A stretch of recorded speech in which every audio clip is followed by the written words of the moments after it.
Welcome to the Indie Author Method, where we share insights from authors for you on your writing journey. On the weekends, when you have more time and space in your day, we sit down with another author to discuss their process and what they can share with you. Today, I'm so excited to talk with Alisha Emrich, whose YA romance novel NerdCrush was released earlier this year in February. Alisha, how are you? I'm great. How are you? Good. Thank you so much for taking the time to speak with me and to talk with our viewers at the Indie Author Method. This YouTube channel goes out every single week to over 2,000 aspiring author subscribers. So thank you again. Oh, that's pretty cool. Thank you for inviting me. So let's talk about NerdCrush. I found this book at my public library. I love kind of going through the YA section. I'm a YA writer myself, so I always like to see kind of what's in that space. And this book just spoke to me, which I wanted to get into. So what inspired you to write NerdCrush, and how did you come up with the idea? Okay, well, I've always been into like fandom and stuff, but it was really into like 2019 when I started getting into manga and I was interested in cosplay. I've never cosplayed, even though for Halloween last year, I did dress up as my character from the book. I did like a type of Victorian style dress like what Rel does, but I've never cosplayed, but it's something I've always been interested in. So I was just kind of like, what if it was this concept of a girl that's just really into these things like manga, cosplay, and, on one hand, that's really great because that allows her to kind of express herself. But on the other hand, nobody really gets why she's into that.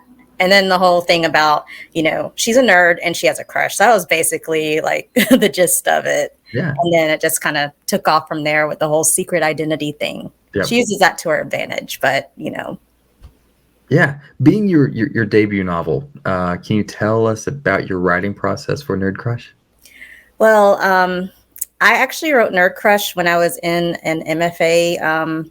NerdCrush turned into my thesis project. I had the idea for a while, but then when I got into the MFA program, I really decided I wanted to write it. I wanted to get serious about actually like completing a novel. So this turned into my thesis project, which turned into a finished book. Well, the version you see here is a little bit different than what it was after edits and stuff. But my process was pretty much like being in the program helped hold me accountable, I think, because you had to have a certain amount of words to turn in every so often, every few weeks or whatever. So that helped to actually like get me to finish it. But as far as like my writing process, I try to set a goal each day. I don't always reach that goal.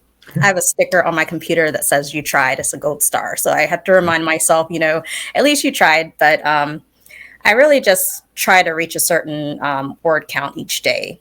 Sure. Are there any like particular rituals or habits that you follow? I need music. Yeah. I like to make playlists for each story that I'm working on. If a song kind of fits with it, that kind of helps me get into the mindset of the characters. I find that really helps. Yeah. I wrote a book called Mixtape for the End of the World, which was a high school love story set in the last 3 months of 1999.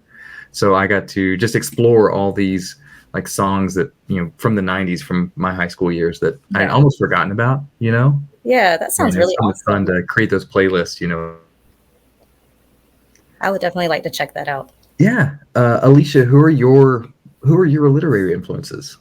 Well, I read a lot of, I guess what you would call like what was young adult fiction when I was a kid. Goosebumps, Fear Street, Babysitter's Club, Sweet Valley High, all of that I think contributed to, making me want to write and showing me how a story went together. But then as I got older, I got, exposed to, I guess what you would call the classics. I mean, and they're a great model too, but I like to mostly read YA because I think that, that helps you to kind of see how a story should be put together when it's dealing with a certain age group. And, there's so many different ways that you can write the story. There's so many different subjects because, every experience is different.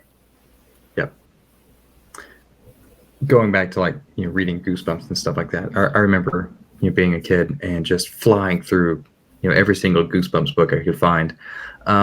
and I've noticed that in my own storytelling, that my own stories have that flavor. Sometimes, even if I'm not writing, some kind of supernatural thriller mystery, I still feel like it's got that flavor of that, that R.L. Stine kind of mystery behind it.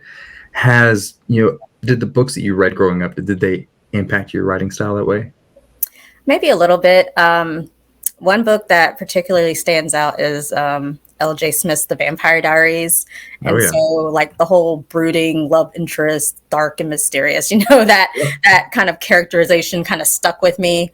I don't really like make my characters like that, but maybe some of the characteristics that, I use to describe them, they might take a little bit of inspiration from, Yeah. that, because that was a book that I really enjoyed at that age.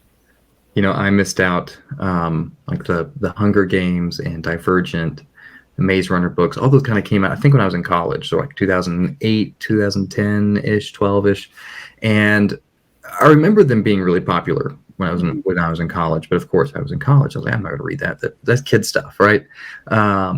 At almost 40 years old now, I'm just now going back and I'm reading the Hunger Games series for the first time because I'm studying, YA and the craft of writing and writing for that audience, and just absolutely have adored it.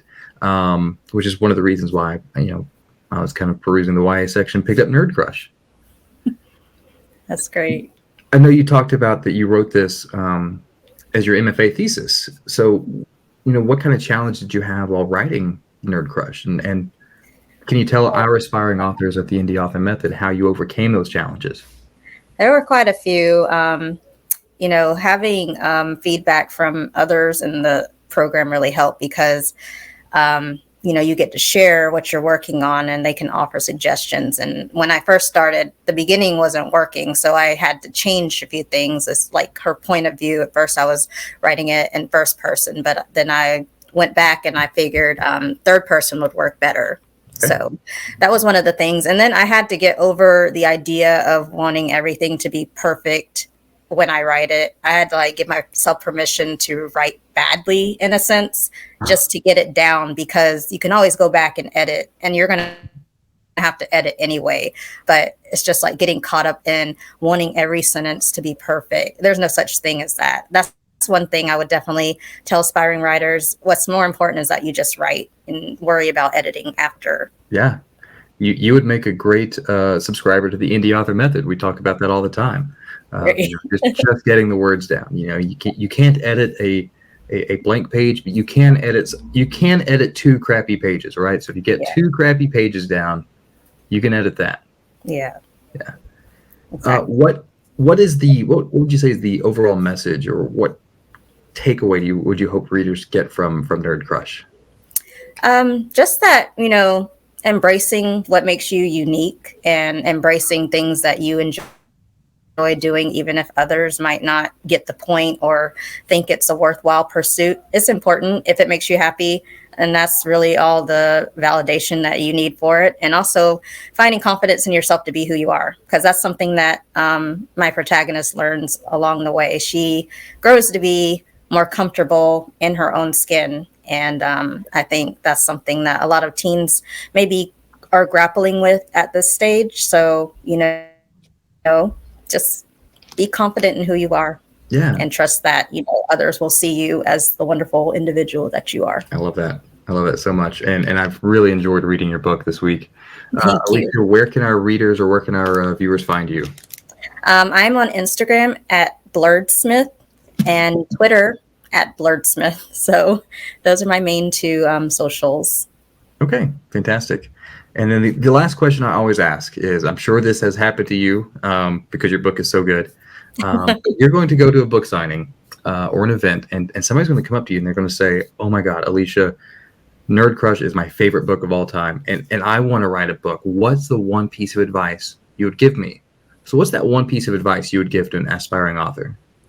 I would tell that aspiring writer to write the story you want to read, because that is what I did with NerdCrush. I didn't really see stories like that out there with that type of representation. And I always thought that would be cool. So I just wrote something that I was, interested in. And I would advise others to do the same, follow stuff that you're passionate about, and it'll make the writing a lot more easier and a lot more fun. Yeah. Well, thank you so much. Alisha, again, NerdCrush out now wherever books are sold. Thank you. And I hope your follow-up is just as good. Thank you. Are you working on anything right now? I am. Yeah? I am. Yes. Okay. Can you give us anything? I can't really say anything, but I'm hoping that I will be able to soon. Cool. Alisha, again, thank you so much. Really appreciate your time.